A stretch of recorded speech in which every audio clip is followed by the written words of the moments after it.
Hi, everybody. I'm so excited to continue the conversation on body image, eating disorders, dieting, and diet culture. Part one of the discussion was with Dr. Marcy Forta, and we spoke about eating disorders. And I'm honored to have Rachel Tuchman here today to speak about part two. How do eating disorders even begin? We're going to talk about diet culture, dieting, disordered eating, and all of that. Rachel actually was on my podcast maybe 3 years ago, where she spoke about infertility. And she also came and spoke to my community in Long Island about dieting. And I'm very, very honored to have her today on the podcast to continue the conversation. Rachel, thank you so much for being here. Thank you. Thanks for having me. Of course. So Rachel, let's just get right into it. I know you're a licensed therapist, but how did you specifically get into the anti-diet work? Okay, so it was actually kind of by accident. I am a therapist who has a presence on social media. So that means I have a professional Instagram account where I share about, mental health related topics, and just things that are on my mind in general, issues that I see. I share some funny things that I feel like are entertaining that people would appreciate, but I'm there primarily just to start discussions, bring awareness to things. And in the process of doing that, I started following a lot of other therapists. And there was one in particular, Tiffany Rowe, she's a therapist in Utah, who was talking a lot about eating disorders and something called diet culture. And I had no idea what that was. I had never heard of such a thing. And she started challenging a lot of what I had always known about health, body size, weight loss, dieting. And at first it was really uncomfortable for me because I did have a lot of my own beliefs about people in bigger bodies and about my value as someone who would lose or gain weight, and just about, health in general. But the more I learned and the more, she had some reading suggestions and articles, and the more I started learning and the more therapists I started following and dietitians and doctors even who were talking about this idea of diet culture, weight stigma, health at every size, I started really shifting what I had always believed about health. And then the more I started learning about that, the more aware I became of how much disordered eating, poor relationships people were having with their bodies, eating disorders, just so much of the stigma in our community around people's worthiness based on their bodies. I started seeing that more and more in my work, finding that a lot of people's issues were trying to either be controlled by controlling their bodies, or that they were taking out their sadness or anger or whatever it is on their bodies, or feeling sadness and anger because of their bodies, or blaming their bodies for, I'm not married, my spouse isn't attracted to me, I'm not good enough, I'm not smart enough, I'm not this enough. So I really started seeing it more and more. And it's kind of like, once you see it, like you can't unsee it. So that's kind of how I started getting into it, seeing that I'm also raising 3 girls. And I know that I struggled a lot with being unhappy in my body as a young teenager, which looking back is ridiculous because I look at pictures of myself and I'm just sad that I was forever struggling, feeling comfortable in my skin, where I was really in an acceptable body always my whole life. Acceptable is in quotes here. Yeah. And I never want my kids to feel the same way, to feel so consumed by how they look and whether or not they're thin enough, pretty enough, dress the right way, look the right way, have their hair the right way. I really just want them to, of course, take pride in their physical appearance, but understand that that is such a tiny piece of who they are, and they have so much more for the world that they can offer. And so that's kind of been like a mission of mine, to get away from that obsession with physical appearance and measuring up to these ridiculous standards that are constantly changing and are totally made up and based on nothing, and really finding our inherent inner worth and inner beauty, and understanding there is so much more to us, and so much more that we have to offer relationships, the world, than our physical bodies. For sure. Beautiful. I noticed that within myself as being a coach and seeing various girls from age like 12 to even 40 years old women up to 40 years old, I see that whenever there's an issue, there's a problem, they feel stuck or something's going on, automatically, one of the first responses or reactions is, I have to change myself. I have to change myself physically, whether it's losing weight, going on a diet, trying a new exercise program, getting Botox, getting plastic surgery. The first thing I notice is that they go to what can they change physically about how they look. Yep. And I find that often when people do that, they kind of get stuck in this like negative cycle that just never ever ends. It's never ever good enough. Like the girl will get a nose job and then she needs a lip filler. After she gets a lip filler, oh, her butt is too small. She needs, butt implants or whatever they do right now with that. So what do you think is your opinion on how we can perhaps change this mindset of automatically going to changing our physical appearance when we have, let's say, low self-esteem or relationship issues or trying to navigate girl world? Yeah. I think that like an awareness of how sometimes when we feel out of control in our lives, we look to what we feel we can control the easiest. So I can control how I do my hair. I can control if I go to the doctor and get injections. I can control how much makeup I wear. I can control how much food I consume. So if we can create an awareness of sometimes when I'm feeling out of control in my life, I seek control by focusing on my body. And maybe I need to get curious with myself and say, like, where am I feeling not good enough that I am turning on myself? So there's always a need underneath. There's always a wish underneath. I want to be thinner, or I want, my skin to look better, or I want fuller lips, or what is that need? Is it that I want to be accepted? I want to fit in. I want to have respect. I want opportunities. There's always a deeper wish. That is such a surface wish of I just like being skinny. Yeah, but why? What does that give you? Right? Well, then people think that I have my life together, or people think I'm beautiful. And what does that matter to you if people think you're beautiful? Why is that important? So there's a lot of like questions that we have to ask ourselves, or that you ask with a therapist to kind of get to the root of why is that so important to you? I think also challenging the idea of what's beautiful, really being a critical thinker and saying to yourself, let me look at beauty standards like over the past even 30 years, right? Not even that much time.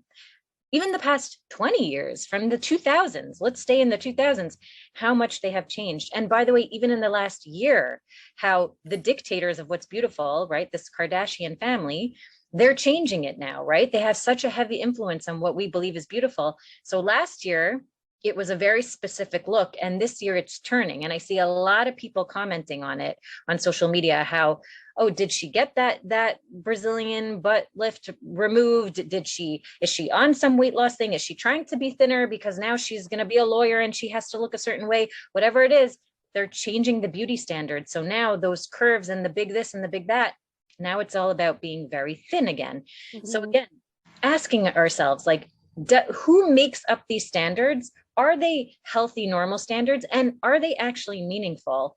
And I think that's important when we realize there's a whole industry that profits off of us constantly feeling like we can't keep up.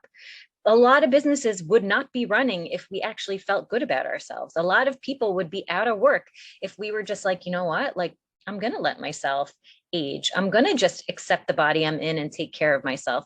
I don't have to get that treatment or get that, surgery or get that, whatever it is. I think that a lot of people would not be profitable if not for a lot of the self-hate or self-consciousness that's forced on us. Mm-hmm. And so I would say critical thinking, even just doing some of like your own research, reading books that talk about how beauty standards have changed, talking about how it's so arbitrary and random and it comes from like nowhere. And a lot of the time it's actually interesting. A lot of the time we talk about how a lot of these diets and a lot of like the focus on weight loss and women looking a certain way, a lot of what's behind that. And again, I don't want this to turn into like men are evil, because I do not believe that at all. But a lot of it stems from men who started these industries, because if a woman is busy obsessing about how she looks, she's not going out there in the world and trying to become president, changing the world, challenging things, doing anything meaningful, because she's at home staring in the mirror. And so, and again, there are women that are behind many big diets and many beauty industry things that have, that are profiting as well. So this is not a like we hate men. I am so not in that Yeah. case. But just looking at like who is trying to tell me that I should be focusing on this, and is that the truth? And I think that's important for us to do. And it's important for us to tell our children, hey, what do you think that ad is trying to tell you about your body, or about what you need to do to be healthy, or about what you need to do to be loved or in a relationship? And very often you'll see advertisements where someone is sad, and what do they look like? They're fat, and they have like yucky hair, and their skin is bad. And then when they're happy, they're thin and they're tanned and they're glowing and they don't have a wrinkle and they're beautiful. So that's very subliminal messaging. Fat is depressed and loser, and thin is happy and fulfilled, and life is incredible. And those things affect us. Yeah, it's interesting you said that, because nowadays I feel like in the last couple of years that shifted a little bit with the advertising, where I see where it's also, I mean, I don't know if this is an extreme, but it's either like stick skinny figures, or this like Kardashian ideal that's been thrown on us in the last year.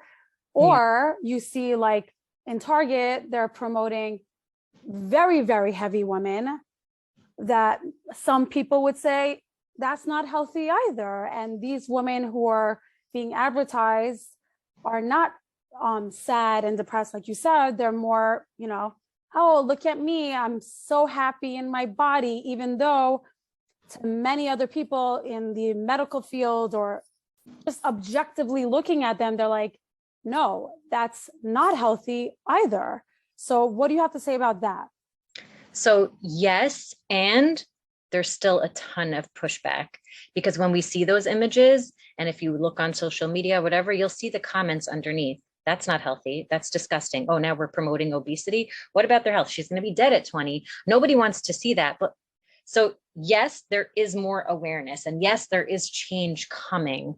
But the reality is that there is fat phobia, right? Which means there is a fear of fatness, a loathing for it, a judgment for it, and weight stigma, which means there are beliefs about people in bigger bodies that they are losers, they're unhealthy, they're going to die, they're ugly, they're not role models, they're promoting a certain way of living or a body that is still very much rampant. And unfortunately, it's very rampant in communities where, we really hold a lot of respect for. So the medical community, and so people will say, well, yeah, but my doctor said, or this recent research study says, and it's really hard then to undo that when you have, trusted people that are kind of pushing that also. And even now there's this movie that's coming out that's getting a lot of attention called The Whale.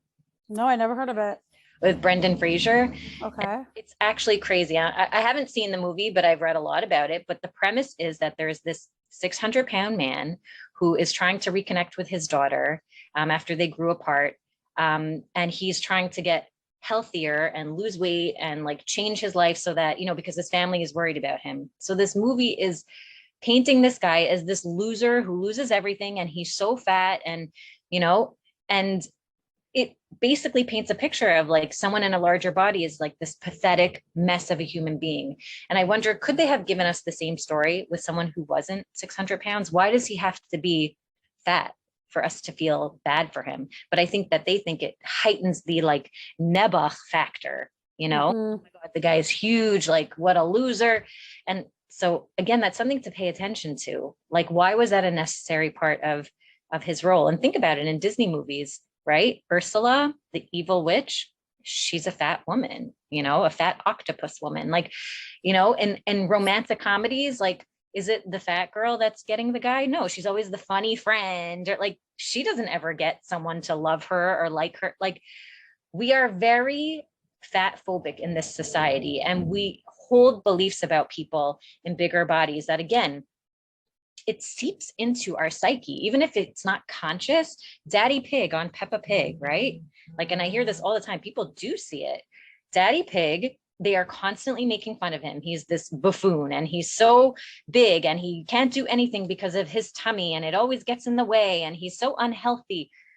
Kids are being like brainwashed even at a young age to think, oh, daddy pig isn't healthy. He eats all day long and that's why he's so big. Like, we really need to start looking at this and challenging it and saying, I don't want my kids to believe this. That doesn't mean you can never let them watch anything or read anything. It means you have to have discussions. Hey, the world wants us to believe this about somebody, this about this kind of body, this about this beauty or this look. Do you think that's true? So what I'm having a hard time with, I definitely hear what you're saying. I just think that in the same way where like a severely skinny person, for whatever reason, is not considered healthy, then shouldn't the opposite extreme also be true? Where like, isn't there like a sort of limit? Whereas should we be accepting people to be eating everything that they want, not working out, sitting at home all day, not having a healthy lifestyle, and then say, no, but it's okay. Like, you have to accept me. Like, I can just like eat Doritos all day and have like 2 pies of pizza, but I'm 600 pounds. Like, just accept me. I'm fat. Like, like sometimes that messaging could be there too. Right. So listen, any extreme weight at any extreme is obviously not healthy. So being way too thin is not healthy, and being in a much bigger body is not healthy, right? Or it could be not healthy. But then my question is, what is the answer then to, let's say, someone who is in a larger body? Is it to shame them and judge them and say, you really need to lose weight? Or is it to say, first of all, someone else's health is not any of our business. It's just not, right? Like, why do I need to get involved if you're eating Doritos? Like, that's your life and you can make a choice. Well, what if it's a relative or So it's, if I'm worried about you, right? Then again, doesn't it make sense? And think about this, by the way, from a parenting perspective. Let's say your child is doing something that you feel like is really risky and like not a good idea, right? Is the answer to go in and be like, taking away everything that gives them access to that problem or to that issue, or, let's say they're on their phone and they're not being responsible with it, is the answer, and I'm sure, by the way, some people would say this, is the answer, take away their phone, lock them in their room, don't let them have any access to anything social, dictate to them to how they should behave? Or is it to sit down with them and say, hey, I'm really worried about you. I see that you're, using your phone in this way, or you're hanging out with these people, and I'm worried about you. What can we do to help you make better decisions? And so you could say to someone who is, let's say, in a body that makes you worried, you see they're very underweight, or they're in a bigger body, and not just that they're in a bigger body, but their behaviors are worrying you, right? And that's part of it, that we'll look at someone's weight and we'll be like, you're just not healthy. And I say, you don't know that. You don't know what a person is doing. We automatically assume when someone's in a bigger body that, oh, they must be eating Doritos all day. But you don't know that. Maybe they're just in a bigger body, But again, we have to focus on the behavior that we're seeing that is worrisome. So I'm not worried that you're fat. That's not what's worrying me. I'm worried that you don't get out of the house. You're not moving very much. I feel like you're not taking care of yourself because I see, you're not eating, you're not eating, or when we're together, I feel like you're not even paying attention to it. And I'm concerned, do you have someone to talk to? Do you get out much? Are you able to see sunlight? Do you connect with people? We need to focus more on behaviors. And that holds true, by the way, for when someone's in a medical office and a doctor is concerned about weight. Instead of focusing on weight, find out what are the behaviors, what is going on, how are you eating, are you eating properly, do you drink enough water, what's your sleep like, what are your stress levels like? And to say to someone, well, you should get to the gym, I feel like that's something people really need to check themselves for, because I don't know what your schedule is like. It's very hard for people to make time for physical activity. They don't have the luxury of, I can get to the gym. I could wake up at 6 a.m. and go, or I can go when I get home from work. Or a lot of people either don't have time, access, money, energy. Some people are working 2 jobs, or they have a sick child at home, or a sick parent. it's not always easy. So I think that sometimes we get into that, like, well, just I make time for the gym, or I make time to prepare health Yeah. dishes, and it's like, Yeah. that's great, but that's not everyone's reality. And we know that health is far more impacted by not by our bodies, but by our support systems, by our financial well-being, by our spiritual well-being, by our genetics, by our safety, by our physical environment. Are you living in a home that you feel like it is not safe? You have maybe an abusive spouse, maybe you're living in a neighborhood that isn't so safe, or you're living in a home that you feel like you are busting out of. Your kids don't have room, they can't go outside, they can't. That is something that is going to impact your health. You know, what is your Mm. job like? Are you happy there? Are you respected there? What is your financial life like? Can you make ends meet? Are you, and not that there's anything wrong with this, but this is hard for people. Do you have to take charity from your community because you can't pay your bills, because you can't put food on the table? These are things that impact our health far more than your measurements on a scale or with a tape. And I think that's what we need to focus on. Instead of looking at people's bodies and saying they're not healthy, let's look at people's mental health, their souls, their well-being, and say, I want to help you feel more supported. I want you to feel more connected. I want you to feel more part of something that has nothing to do with their weight. So the long Wow. answer I just gave you, but again, extremes are never great. But again, the answer isn't, well, then you need to change your body. It's, what can I do to help you feel more supported? What behaviors can we implement for you to help you lead a better lifestyle, something that makes you feel better, makes you feel happier, that makes these kinds of things that do enhance your health more possible, you know? Thank you for making that distinction. You explained it very well. I also noticed that there are some people who have a healthy lifestyle. They'll drink their 8 cups of water. They eat very well, like well in quotes. Right. They exercise, and no matter what they do, they're just in a bigger body. That's just how their bodies are built, whether it's because of their genetics or their environment or whatever it is. So that's interesting you say that. Also, I noticed that there's some people I know who have been dieting their entire lives, like almost their entire lives. And okay, they'll throughout their lives, they gain 10 pounds, they lose 10 pounds, gain. That was my cycle when I Yep. was in my teens and my early 20s. From 1 week to another, I gained 10 pounds, 8 to 10 pounds, and then I would lose it. And then it would be a back and forth cycle. Yep. And that's what that was, because I was immersed in this diet culture, like almost everybody. Yeah. So can you tell me, like, what are some of the harmful effects of dieting? Like, someone listening to this right now would be like, okay, Rachel, so, but like, what's the harm in like dieting and eating better in their language, or eating healthier? What's so bad about that? Right. So I want to distinguish between eating healthier and dieting, because they're not the same. And taking care of your health and dieting, right? They're not the same.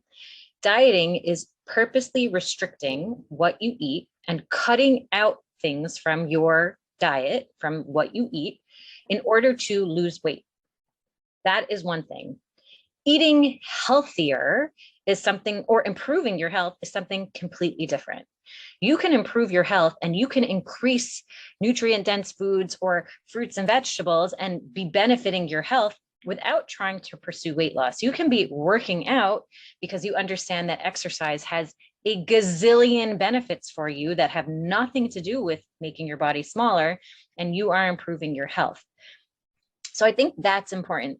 It's also important to realize that when you are restricting food, you are causing harm to your relationship with food, because what you're saying is, number one, I can't trust my body. So when I have my hunger cue of like, I didn't eat enough, I feel like I still want more, you tell yourself that you can't. And so then you don't trust your body. I can't give myself this. Like, I know that I still want more, but like, I'm not allowed.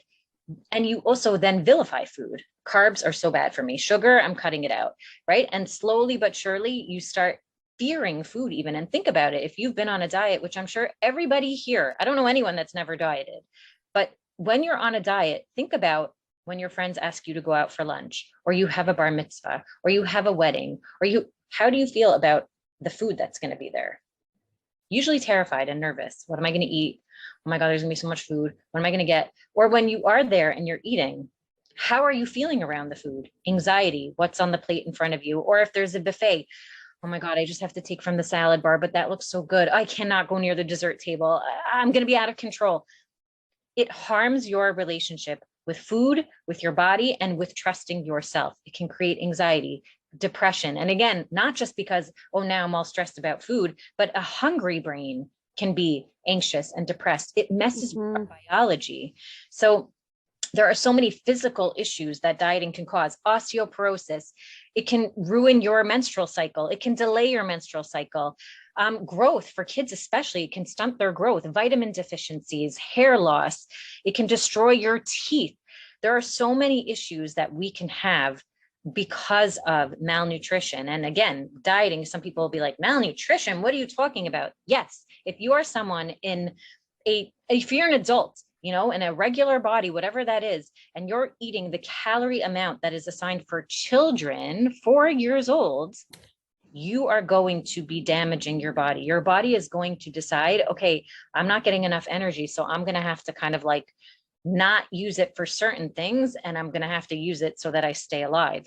And I was actually, I had a client who told me that she really struggles with like crying. She has an eating disorder, and she struggles a lot with like emotion. And again, it's so connected, and like part of the eating disorder is so that you don't feel, so that you numb, so that you suppress.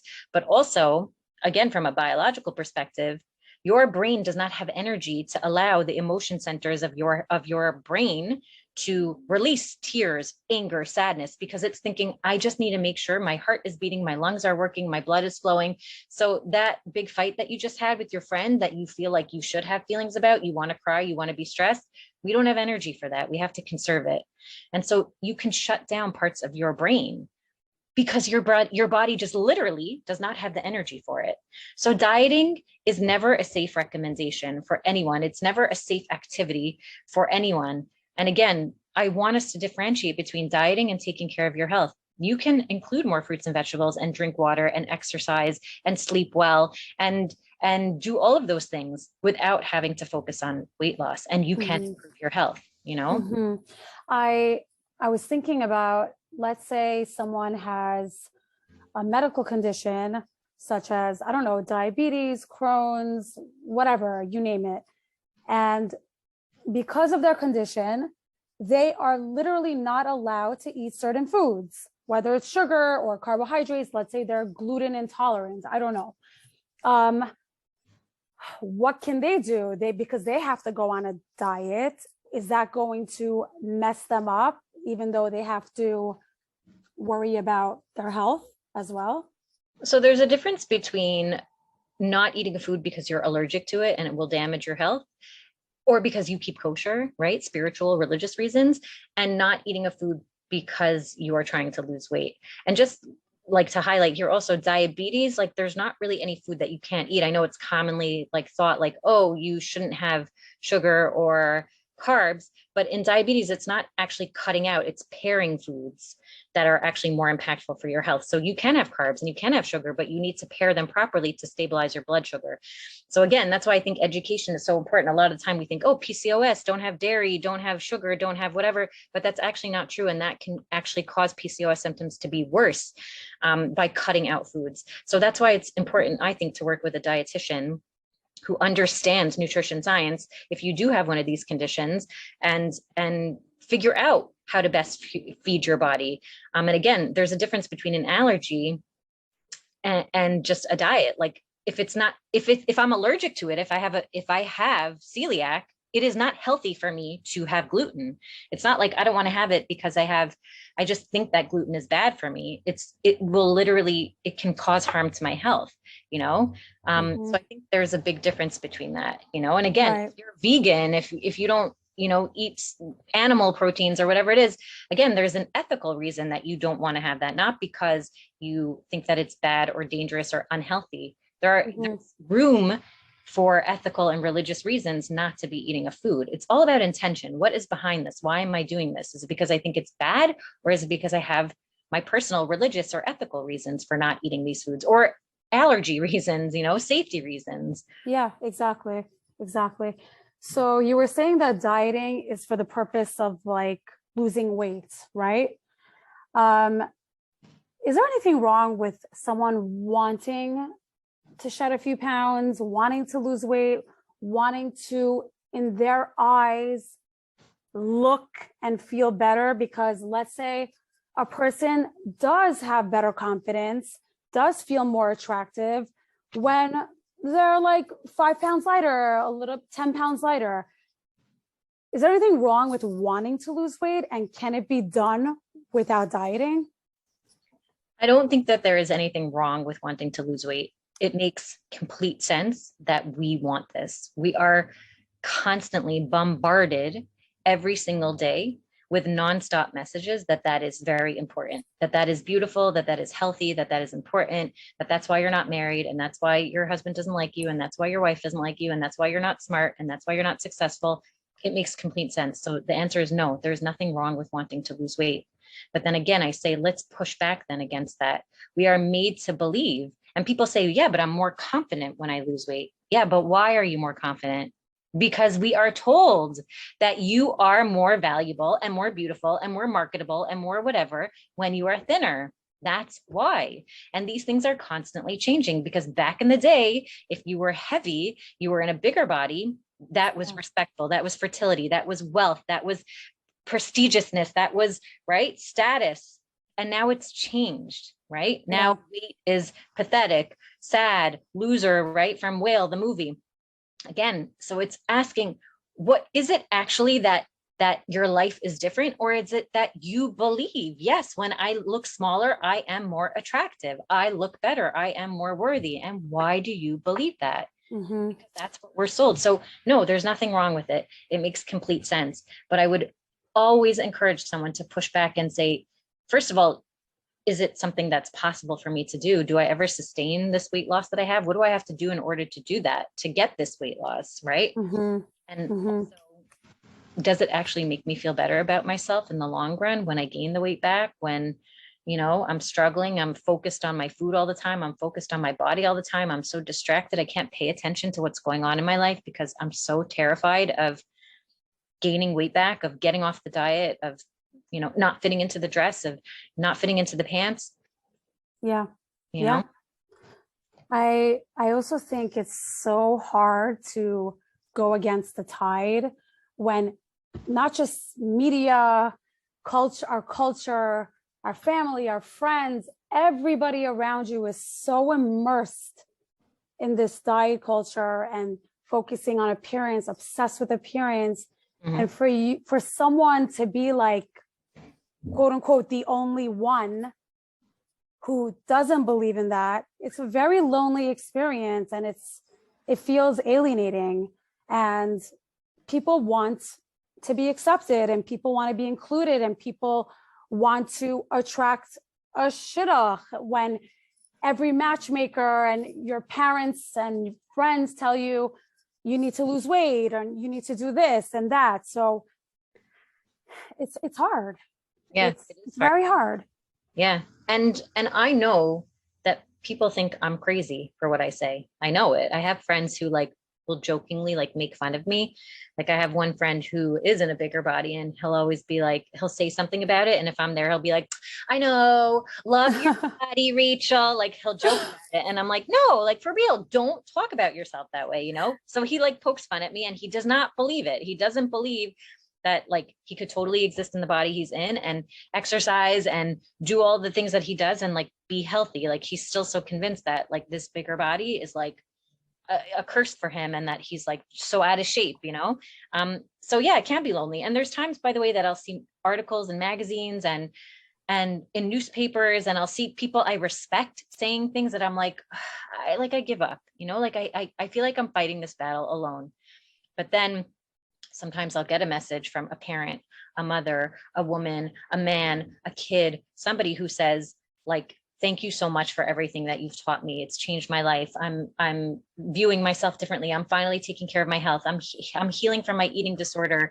I'm learning to love myself. I'm finally, you know what? I started going to the gym. I never went to the gym in my life because I thought I didn't belong there. I thought I'm too fat to be there. And like now I'm actually going and I'm taking care of my health for the first time. I'm healing my relationship with exercise and movement and food. And then I say, you know what? It's worth it. It's worth it for me. And so I keep going, and then again, like for me, I do have a reminder, like I have kids who live in this world and I don't want them to struggle. And yeah, they're in those quote acceptable bodies, so they won't struggle in the same way as someone maybe who has kids that are in bigger bodies. But I do accept the reality that they'll still hear a lot of toxic messages about themselves, and they'll still hear a lot of toxic messages about their worthiness. And I want them to always be kind of like on their toes about it, and just to question it, just to be like, does that make sense? Like, is that true? Like, who's telling me that? And is that really what determines my value and my worth? And like, I don't think so. No, I'm so much more than that, so I think that that's really important to me, so that's why, even though sometimes it feels like an uphill battle and a lonely road, Yeah. go, Yeah. Thank you. Thank you so much. So, Rachel, how can we ensure that our daughters, our sons have a healthy body image and healthy self-esteem? Okay, so the first thing I would say is for you as a parent to be working on your relationship with your body and food. And if you are someone that diets, understand that that is putting your child at risk for this struggle. And even, God forbid, an eating disorder.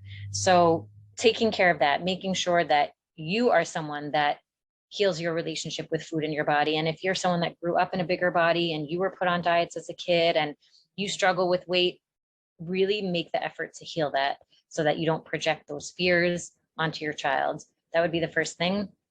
I would say also, again, challenging with your children when you're watching those shows or you're reading those books or you're seeing that ad or you pass by that magazine cover in the store, or if you bring those magazines into your house, which I would really recommend not doing, to challenge it and be like, what do you think? What do you think about that? What did they just say? What are they trying to tell us right now about bodies and food and beauty? Like, what is that all about? Really teaching your kids to think about that stuff, to be, like I said, critical thinkers, looking at the social media that they follow, paying attention to that. And we know that social media is a huge factor in body dissatisfaction. There are filters and apps that can literally make your body look like not at all what it looks like, Yeah.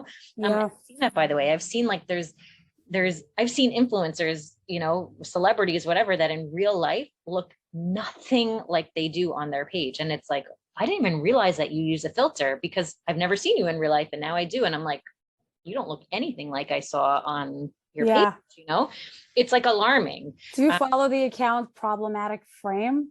No. Yeah, Problematic Frame. It's an account on Instagram. It literally shows you how celebrities look before their edits and filters and after, and every little thing they find where they morph their bodies. Yeah.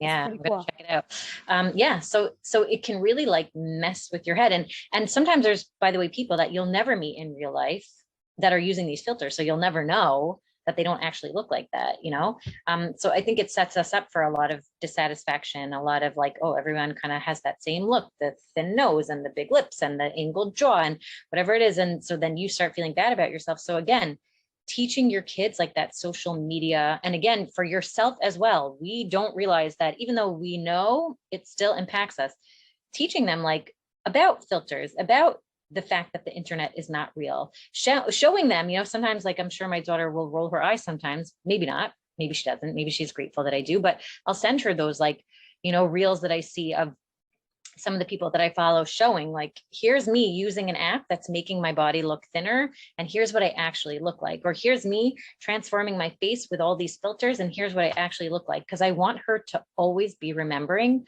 what I'm seeing in front of me is curated. It's not real. And again, sometimes like that's the goal, like that people should know it's not real and that it is being curated. But I think we forget sometimes that we're only getting a glimpse, or we're seeing something that's very photoshopped and very, so being kind of like an informed consumer for your kids, watching that talk, how you talk about your bodies, how you talk about food, changing your outlook on food. If you see that your child is addicted, and I put that in quotes, to something, getting curious about that. When we feel addicted to some kind of food, it's not possible to be addicted to food. It's like saying I'm addicted to oxygen. Like, you need food to live. So if you're feeling addicted to a food, that feeling is very real. And I want to validate that. You can feel like you're addicted, but there's actually no such thing as food addiction. And I know that's controversial still in some circles, but it's not, there's no such thing. And the reason that people say that there is because when they do brain imaging of people like eating sugar, they would see that it was like lighting up certain centers in the brain that they see in addiction. But those same centers of the brain are also lit up when you hug someone, or where you see a baby, or where you pet a dog. So just because those same centers are being activated, it doesn't mean that it's the same, that the same function is happening. So if you feel addicted to food, or you feel like your child is addicted to it, it probably means that there is a problem there of not having enough access, or there could be some emotional issue there, that they're numbing themselves with it, or there's a binge behavior. But again, that needs not take the food away. It needs more access, and it needs therapeutic support. So paying attention to those things. But I think, again, like, the most important piece is really being very aware of how you talk about your own body, how you behave when you're looking in the mirror. How are you talking? When you're with your friends, how are you talking? When you're all at the Shabbos table, are you talking about like the weight loss challenge that you guys are all doing, like after Rosh Hashanah? Are you like lamenting on like how much weight you're gaining because of all the apples and honey and whatever that you're eating, and challah? Like, pay attention to what you're talking about. And again, you cannot shield your children from other people talking about this. That's what I was going to say. I mean, I know people who grew up in homes where there was, very positive talking about food. They never heard their mom say, "Oh, I'm so fat, I need to go on a diet." There wasn't any of that. And still, these girls, because of the circles they went into and the girls they interacted with, those girls influenced them to go on a diet. Or, for example, a girl could be totally cool with her body, not thinking about it at all, very comfortable with what she's eating, very comfortable with her body. And then all of a sudden she goes to school and someone tells her in school, "You're so fat. You're so fat." And then the mom finds out, the mom gets hysterical and so upset. And then she wants to put her girl on a diet. And the girl thinks that dieting is going to help her with not being bullied about being fat. Right. So what do you say about that? If we do so much as we can to raise our kids with a healthy body image and healthy self-esteem, and then someone will just ruin it for us. Right. And so that's why I say, like, the answer is not to like shield them from it and just be like, well, we don't talk about it, so we're good. It's to understand that even if you're in the most body positive home, and even if you're in the most anti-diet home, the world out there is not anti-diet. The world out there is not body positive and body respect and health at every size aligned. It's just not. So it's teaching your kids these are the values that we hold, just like in anything with religion too. Like, we believe in Shabbos, we believe in family, we believe in prayer, we believe in whatever, charity, we believe in connectedness to the community. Not everyone does, though. And so you might hear things out there in the world, not even out there in the world. You might hear things from Bubby and Zadie, grandma and grandpa, Oma and Opa. You might hear uncle whoever talking about his weight loss or his surgery. You might hear those things, but understand that, like, that is a reality that's out there in the world, that people, even the people we love and respect and that we're close to, they also get impacted by these messages. They're human, just like me and you. And they also want love and acceptance. And they also want to feel good in their bodies. So they'll hear those things and they believe them, and it is what it is. We don't judge them. We understand it, because everybody has those, those weaknesses, those days, those whatever it is. For sure. Your kids know that, yeah, that's out there in the world, and we can't protect them from hearing it, but we can give them the tools so that when they do hear it, they question it. At least question it. Is that true? And I always give the example of how my youngest, when she was in preschool, she came home one day and she told me that her like exact words were, "Mora, whoever said diet culture today." So I'm like, what? Like, what does that mean? She said diet culture? I'm like, the word? Like, what does that mean? So she said, we were taking out our snacks, and she said, everybody has to take out a healthy snack, only fruits and vegetables.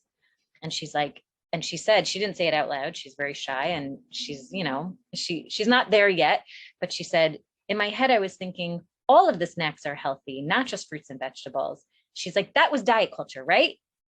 So like, I said, you know what? I did my job. I helped her just to think, even if she didn't say out loud or correct her teacher, she doesn't have to. She doesn't have to go and educate the world. That's not my goal. I want her to know for herself, fruits and vegetables are healthy, but you know what? So are the pretzels. So are the chips. So are the veggie straws. So is the pudding cup. It's so much more. Health is so much more than the nutrients, than the calories, than the ingredients. It's about how it makes me feel, how it feels my body. Are there memories attached to it? Does it taste good? Does it make me happy? Does it give me energy? All food gives us energy. Cakes, cookies, fruits, vegetables. Yes, all give us energy. Some more, some less, some different. So if we can teach our kids, even just in their heads, to just be like, that's diet culture, then we're setting them up to just be in a good way. And again, I don't think for a minute that my kids are immune from it.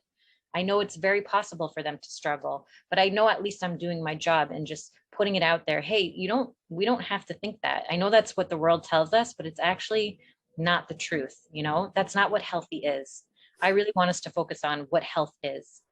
I could already feel like some people who are listening to this right now with what you just said, because what you just said was a bit controversial. I have to tell you that, to say that cakes and cookies and potato chips, they're also healthy. I can literally feel someone listening to this right now being like, what are you saying, Rachel? How is that possible? That's considered quote unquote junk food. Chips in a bag are not going to help you like nourish you and nurture you the same way that like an apple and cucumber would. Right. And so then my response would be, there is no objectively healthy food, because if you're allergic to apples, are apples healthy? If you're gluten intolerant, are foods with gluten healthy for you? Even objectively healthy foods that have gluten proteins in them, can you eat those foods? If you have a nut allergy, are nuts, which are healthy, are they good for you? If you have a kiwi allergy, is kiwi good for you? Like, there is no objectively healthy food. And then also think about it again. If you're at a birthday party or a celebration with family, and they bring out the birthday cake and everyone's singing, and it's this beautiful memory, and let's say it's your kid's birthday or your grandmother's 90th, and they bring out this cake, and you're like, I'm not going to eat it. I'm not, right? I'm just gonna have the carrot sticks. Is that healthy? You are creating a memory, right? Or let's say your grandmother bakes you these cookies. It's the family tradition. It's the family recipe. It's whatever it is. And I'm not eating sugar. Is that healthy? Food is about so much more than its ingredients. It is memories. It is culture. It is connection. It is celebrations. It is, by the way, even loss and sadness, right? What do? Yeah. We bring people food. We feed them, right? Yeah. It's comfort. There's a thing, comfort foods. It's an actual thing. Food is comforting. What do we do when a baby is crying? What do we do the minute they're born? We put them on our chest and we feed them, right? We give them a bottle or we nurse them. There is comfort in food. So to say potato chips are not healthy, guess what? Anything, by the way, in excess is not healthy. So eating tons of fruits and vegetables, you can have diarrhea. You can suffer from malnutrition then, because you're not getting enough of a variety in your diet. Potato chips are potatoes, oil, and salt. All of those ingredients together have benefits, and your body really does not know the difference between your sweet potato fry and your regular potato, And again, it's about the overall trend of your diet, not like, did you eat potato chips today, right? It's how does it look across the board? Are you getting enough variety? Are you balancing enough of your diet with good things? And I don't want to say not good things and more delicious things, more savory things, less nutrient dense things. But again, even the idea of nutrient dense, like if you think about a lot of fruits and vegetables, they don't have that many nutrients, right? There's a lot of vitamins and minerals, but again, we focus so much on like, well, it has to have tons of nutrients to be healthy. Like, no, water does not have very many nutrients, but it's actually really good for your body, right? So when we're reducing food to calories or what's inside of them, again, we're not doing ourselves any justice. So I would say, please challenge what you think healthy food is. Please challenge how you're determining what the health of food is. Because if you're eating kale and you're miserable and sad, I'm sorry, that's not healthy. But if you're eating cookies with your kids or with your grandmother and you're enjoying your vacation, your holiday, or whatever it is, that to me is healthier than that sad salad that you don't even want, you know? Mm-hmm. And I think when we leave more room for less judgment with our food, we actually open ourselves up to eating foods that feel better in our bodies and that do, you know, more for our health. But again, at the end of the day, I know that there's a huge narrative of like food is what determines your health. And at the end of the day, unfortunately, we don't have that much control over our health. Yes, how we eat and how we move our bodies can impact our health in a positive or negative way. But at the end of the day, I know for sure in my family, I had an uncle who was Mr. Health, Mr. No red meat, Mr. Right, Mr. Health with quotes around it, because he wouldn't eat this and he exercised every day and he jogged and sunscreen and water and this and that. And, you know, he died at 70 of a massive stroke. So it does, listen, maybe he lived even longer than he would have because he was exercising and drinking water and, you know, but at the same time, like we really don't have that much control over our health. And Yeah. say at the end of the day, please focus on your connections with people. We know that that has a greater impact on your health than anything that you'll eat. If you feel lonely in this world, if you feel sad and depressed, we know that people have more health issues when they are feeling mentally unhappy, right? That depression and anxiety can cause all kinds of health issues, heart issues, cholesterol, blood pressure, right? Stress is so bad for our bodies, you know? So yeah, we forget about that. Yeah. Instead of Exactly. put the dressing on the side, or put the dressing on the side, but also make sure that you're in loving relationships. Make sure that you have boundaries. Make sure that you're not being abused or taken advantage of. Make sure that you're getting the help you need. Make sure that, you know, try to get connected to people, get that therapy if you can. These are the things that really impact our health. And I think that we would be far better off if we would expand our definition of health to, again, it doesn't mean we don't focus on food and movement. Those are two important factors, but we focus on lots of other things as well. And also there's an acceptance factor of, yeah, there's going to be some things that I can't change. If there's high blood pressure or high cholesterol in my family, no matter what I do, I'm going to have it thin, fat, whatever it is. And by the way, I have a lot of thin friends who have cholesterol problems. I'm sure you know, Yeah. right? They have to take medications for it because it's genetic and there's no diet or exercise that they can do to change it. So it really doesn't have anything to do with that. And it wasn't because they were eating a certain way. It's because that's in their genes to have high cholesterol, you know? So again, instead of focusing on that, on shrinking my body or cutting foods out, what can I bring into my life to enhance it? You know, what people can I have? What things can I do to make myself feel better? What boundaries can I put into place on social media, with family, with friends, that makes me feel better about myself? Wow. Yeah. I'm mind blown. I can hear you. I can listen to you and read what you say all day long. I really could. You really challenge my way of thinking, and you're teaching me to critically think. And I have no doubt that whoever's listening to this right now, you're challenging the way they're thinking about health, that health is not just the food you consume or the food you don't consume. It's an overall picture. Yes. And thank you for opening my eyes and whoever is listening to this, their eyes to this. What is health? It's incredible. I do have one last question for you. Okay. And because I'm starting out to be a matchmaker right now, and I did read your article in the 5 Towns Jewish Times about matchmaking and like the quote unquote shidduch crisis, but in your words, you said it's a humanity crisis. Yeah. So my question to you, I mean, it's a very loaded question, but if we can try to answer it shortly, is a lot of the reasons why people might not go out with someone is because of the way they look or because they're not attracted. People depend a lot on the picture or just based on seeing them 1 or 2 times, they're like, no, not for me. And unfortunately, many women, and yes, there are a few men as well, get advised that, honey, you need to lose weight. Yep. You need to get in shape. You need to fix this. You need to fix that. You need to wear this, wear that, whatever.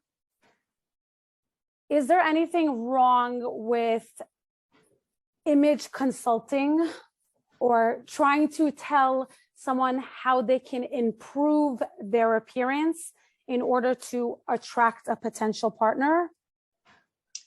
So I think it's important to note that attraction, and this goes back to kind of what we were saying before, is completely subjective. You cannot know what is attractive to somebody. And I think we place a lot of emphasis on physical when we talk about attraction, but attraction has a lot of pieces to it. And physical is like one tiny piece, you know? So part of like what makes someone attracted to someone else could be like physical proximity, right? So if you're someone who's like easily like that you're around and like I get to see you often, there's more of a chance that I'll be attracted to you versus someone who like I don't really get to see, you're far away, you know, we don't really, right? Similarity. Do we share values? Do we like the same things? Are you funny and like I'm funny, or I like to laugh, right? Similarities are important. Even by the way, smell, there's a huge factor to smell with attractiveness. And we know this like going like way back, like, you know, primally, where like we know that at certain times of a cycle that males feel more attracted to females because there's like this sense of their pheromones or whatever it is. So I know there's a lot of emphasis on physical attraction, but there's so much more that goes into attraction. There's also intellectual, personality, like there's so many different pieces. So I do think that there is room for, or there should be an acknowledgement that like physical attraction is very important. But again, like you might look at my husband and be like, what, like he's not my type, you know? And I might look at yours and be like, he's not my type. But what I find attractive is not what you find attractive. And what you find attractive is not what I find attractive. And so at the end of the day, I need to be attracted to my husband, not you, right? You need to be attracted to your husband, not you. And there's so many different pieces that go into how I decided that I was attracted, that I am attracted to my husband. So I think that's important, that I think we get caught up in, and specifically, I do find this with matchmakers, that they think there's this very specific look that is required, that boys want, that men want. And I really want to call bleep on that. There is no specific look. And I take issue with matchmakers that say that. Lose X amount, get a nose job, fix your hair, dress this way, wear that, have this job, don't talk too much, don't tell him what you do. You went to that school, don't tell, do that. You are setting people up for failed marriages because you're saying, don't be yourself. Don't be yourself. And that is not creating a successful relationship. That's just creating a match. And if our goal is to have successful, healthy families and relationships, then we need to tell people, show up as you are. Does show up as you are mean look like a garbage bag? Don't brush your hair, don't brush your teeth, don't put on something nice? Of course, because if you care about something, you're going to put yourself together properly. But again, what is putting yourself together properly? Does that mean altering your appearance, having an entire full face of makeup, or like doing your hair in some way that you're duping the person that you're going to be married to. And then what you're left with is resentment. You don't look like you did when we were dating person. When we got married, you were 30 pounds lighter. Now you had kids, or now you're stressed with your job. And now I don't even recognize this body. Yeah, I'm not attracted to you anymore. Yes. And I hear it, I see it. So and then the pressure to lose weight again, to get to their husband's preference because their husband doesn't like them, that they're 20 pounds overweight after they give birth to twins or a baby. Wife doesn't like them, or they think that, they're not attractive to their partners anymore. And to that, I say there is a deeper issue there that they might not be attractive physically anymore, but that's because there's some kind of belief underneath that weight gain of like, you're not trying hard enough, or you don't care about how you look for me. And when we were dating, you always put yourself together and you exercised and you dieted because you wanted to look good for me. And now you don't. We are setting people up for failure and for hardship. And so again, there's a difference between like put yourself together. You don't want the guy showing up like a schlub. You don't want her looking like a trash bag. of course, make an effort. Just like for a job interview, you're going to make sure that you look presentable and professional, not because you're faking, but because you understand, like, I'm going somewhere where I want them to take me seriously, and I want them to see that I care, and that just like when you go into shul, you're careful about what you put on, not because you're faking, but out of respect and understanding. I'm going into a place where there's like a certain standard and, expectation of how I should behave. On a date too, if I want to put my best foot forward, I'm gonna care about my appearance, but not based on what someone tells me I should care about, but based on how I feel best showing up. So I think instead of dictating to people how they should look, we should be asking them, how do you feel like you can put your best foot forward on a date? What are some things that you think you could bring to the table? What are things that you feel that you can offer in a relationship? And what are some things that you would like the partner to offer? You know, um, so I think that's big. I think we really need to take the focus off of like what we think. And again, I find that often matchmakers are thinking about what they think is attractive, and that's why they're like, oh, girls don't like this kind of look or this kind of dress or this kind of guy. Oh, guys don't like this kind of girl or this kind of profession or this kind of personality. Don't be so loud. Don't be so opinionated. What are you doing? What are you doing? You're literally just trying to, like I said, make a match, not a marriage. Mm-hmm. And I think that that's important. We should be encouraging people to show up as their authentic selves and allowing attraction to happen naturally, Love that. I love it. Thank you. It's good advice for me too. Thank Yeah. you. And I hope for the people in the back, they're listening to this. So Right. thank you so much. Thank you for your time, your wisdom, your amazing advice, your knowledge, and your expertise. I have no doubt that whoever's listening to this got challenged, opened their minds, and are thinking differently about what health means. I hope. So thank you so much, Rachel. Can you just tell the listener where they can find you if they want to reach you? Yes. So you can find me on Instagram at Rachel Tuchman LMHC. You can find me on my website at racheltuchman.com. And those are really the two places where I'm at right now. And if anything I've said today has made you kind of like roll your eyes or be like, what are you talking about? That's crazy. I really encourage you, go to my website, go on my page. I give a lot of resources for more reading and learning, educating, challenging yourself. I think it's important for us to constantly be kind of reevaluating and questioning, like, can I think about this differently? Is it possible? Because I think that's how we grow as humans, Thanks So, for opening the floor for that. Yes, that's great. Okay. Thank you so much, Rachel. Bye.